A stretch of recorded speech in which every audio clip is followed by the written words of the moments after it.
Good morning, everyone on the Suncoast. The Cleveland Cavaliers are playing basketball in Paradise. NBA training camp on the Suncoast.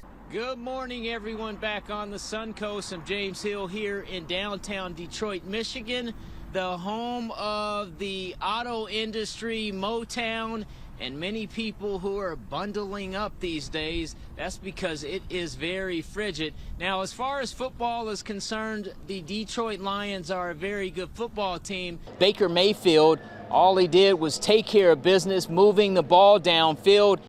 He says he was transported from Sarasota Memorial to Tampa General, where Mr. Glenn Geronimo Newman waited for 2 years before receiving a heart transplant. Check this out.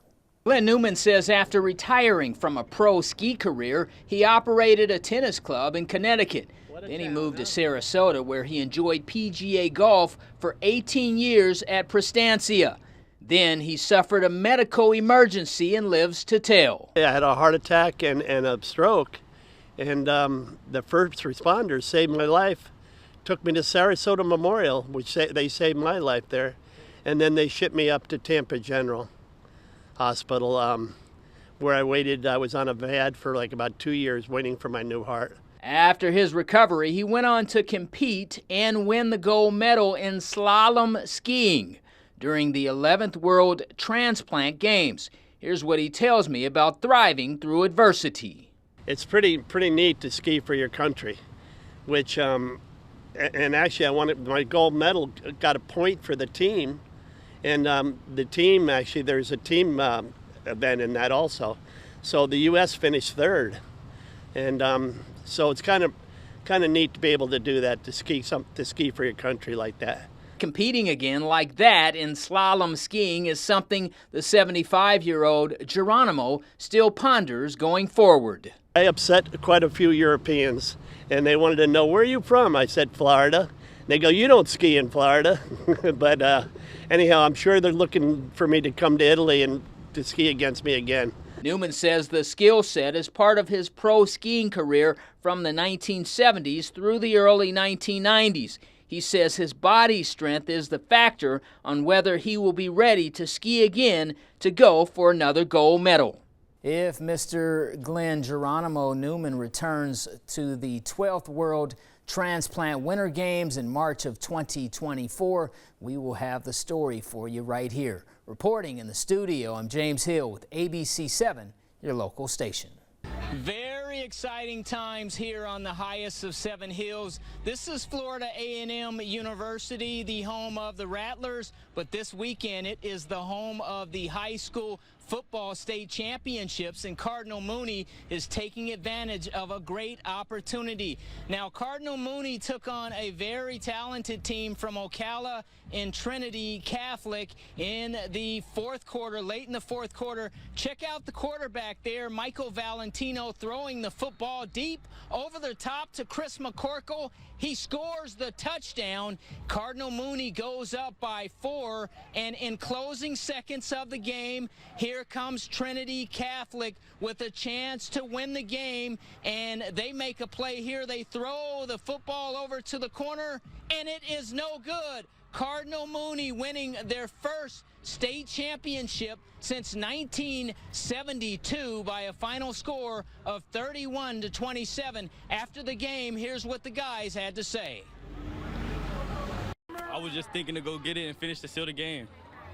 That was it. So imagine being the tallest teenager on planet Earth and playing basketball right here on the Suncoast at IMG Academy. According to the Guinness Book of World Records, Olivier Rio is 7'7.5" and 295 pounds. Folks, he is taller than Shaquille O'Neal, Yao Ming, and the captain, Kareem Abdul-Jabbar. Take a look at Olivier Rio. He actually moved to Bradenton from Quebec up in Canada. He is currently playing center for the IMG boys basketball national team. Ollie describes seeing the game of basketball from line of sight. For me, it's really nice to see the view of everything because I can see everything. And by seeing everything, I can see the passes that I could do or like make good decisions and see what I could do. What he's doing is playing basketball with his height advantage while learning the game in one of the best environments for a student athlete in the world. At the age 16, according to Guinness, he holds the record for being the tallest teenage male on earth, measuring 7'5", Currently, he's 7'7". Here's what his coach tells me about Ollie's development and his future in college basketball. We're watching the progression in practice, and I think what happens is he'll get to Florida, they'll get to work on him and getting him better, and sometime down the road, I'm not sure when it'll be, but he'll make his mark at some point. It has been a pleasure for me to be here. They exposure me to a lot of big men or through a lot of height, and it's very nice to be here. Ollie and IMG Academy Ascenders are currently 15-9 on the season so far, and they are looking for more victories in their quest for a national championship. Reporting in the studio, I'm James Hill with ABC7, your local station. In college baseball news out of Tallahassee, longtime Florida State University baseball coach Mike Martin is gone at age 79. According to the FSU Athletics Department, Mr. Martin died today after 3 years of a battle with dementia. He is survived by his wife, Carol. They were married for 59 years. He also leaves behind children and his grandchildren and a 40-season baseball legacy at the Florida State University. Now, Coach Martin won 8 ACC tournament baseball championships. He also won ACC Coach of the Year 7 times.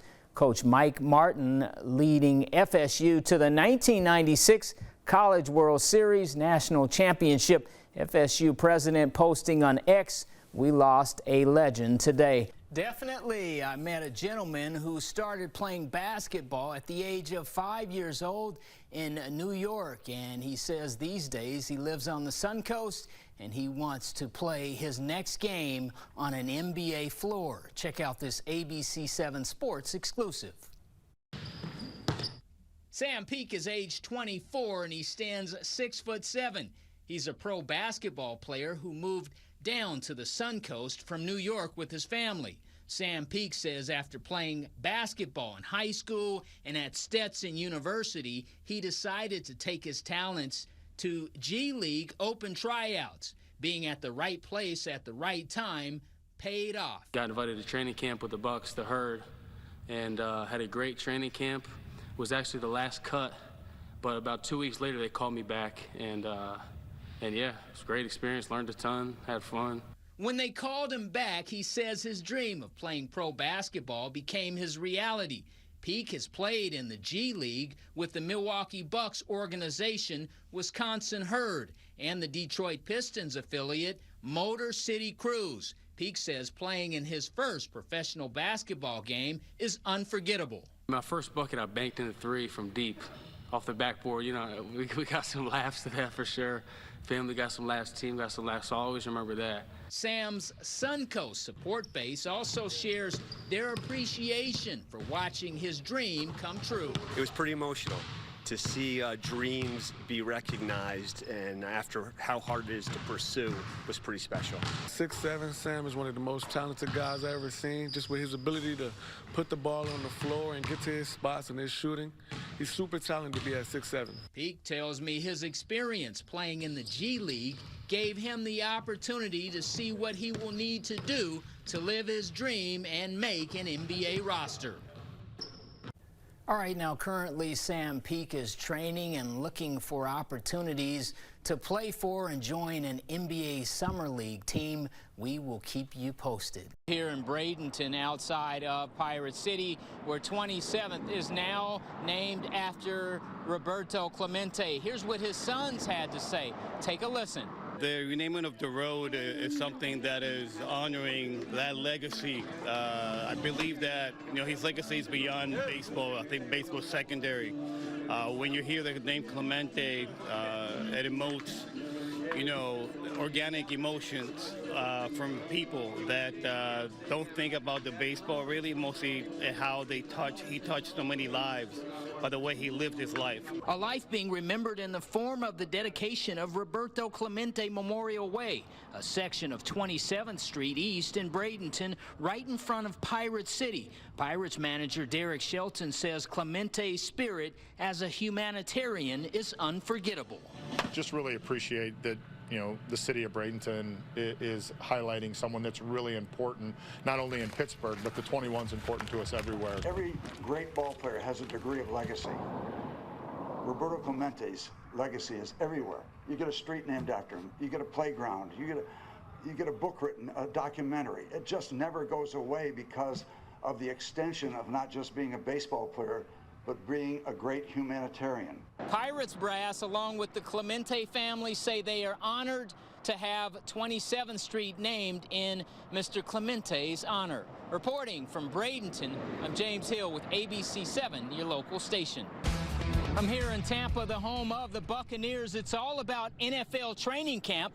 The Tampa Bay Buccaneers welcomed in the Miami Dolphins. Here's what players say about working out against another team. Take a listen. It get real competitive out here playing against someone. We love it. I know receivers love it because you get to go against different DBs.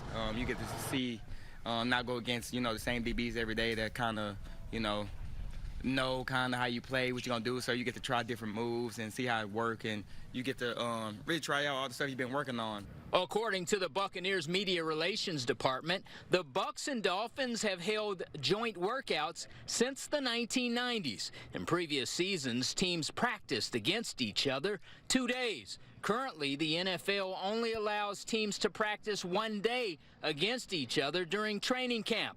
The Bucs host the Miami Dolphins on Friday in a preseason game. I thought, you know, we came out a little flat today, and that was everyone. And so I think, you know, we need to, you know, start faster and come out with a little more juice. I thought, you know, we improved towards the end, but came out a little flat. So I think, you know, we use Friday as a good time to you know, get that back and go out there and put some good drives together. Reporting from Tampa, I'm James Hill with ABC7, your local station. Yeah, here in Northport, it's all about Cool Today Park and the Atlanta Braves spring training. It's all about health and strength going into 2025. You need good pitching and, of course, run support. Now, I talked to some of the gentlemen, and here's what they had to say about this year's clubhouse and this year's players. Take a listen. I think, you know, guys are here looking good so far. We've had some live BP, some guys putting really good swings on the ball. So, you know, I expect the offense to kind of be back to the levels that it had been in years past, and everyone's just excited to be here. The Atlanta Braves will play a 15-game schedule for spring training at Cool Today Park. Players say they really enjoy playing in this venue. I love the field. Basically, like you said, just like the field we have in Atlanta. So it's one of the nicer minor league fields that I've been to and played on. So love playing here. The Atlanta Braves open up their spring training Grapefruit League schedule on the road on Saturday, February 22nd, as they play at the Minnesota Twins. And then they come back here to Cool Today Park and get things open as they welcome in the Tampa Bay Rays. That game will be played right here on this field on Sunday the 23rd. First pitch, 1:05 p.m., and we will have details for you. Reporting from Northport at Cool Today Park with the Braves, I'm James Hill with ABC7, your local station. That's right, here at IMG Academy, it's all about basketball, starting off the brand new year with some good old-fashioned basketball. Obviously, this is one of the best places for an education and high-level sports for young athletes. Now, IMG is taking on the Academy of Central Florida. Take a look at the video I recorded in the second quarter. Check out this play here as Nick Merman goes inside and scores the bucket and one. Now I caught up with the coach, Coach Julian Allen of IMG Gold, and here's what he tells me. Coach, IMG is one of the greatest places on the earth in terms of athletics at a high level and education. Talk a little bit about helping young people get to the next level and they get an opportunity to have a good weekend of 2 days of basketball. it's a great feeling to help see young student athletes achieve their dreams and help them work towards achieving that every single day. As you mentioned, there's no place like IMG Academy, so it's an honor to be here and work with these student athletes. And the growth that we're continuing to see, this is my second year here, is nothing but amazing, and it's going to be great things coming in the near future. Now back live here at IMG Academy. It is the second half of action, and as you can see, IMG enjoying themselves at home. 41-32 is the score. We'll have all of the highlights and the information regarding this game and many more sports right here locally on our Friday night game night. I'm going to send it back to the studio. Reporting from IMG Academy in Bradenton, I'm James Hill with ABC7, your local station.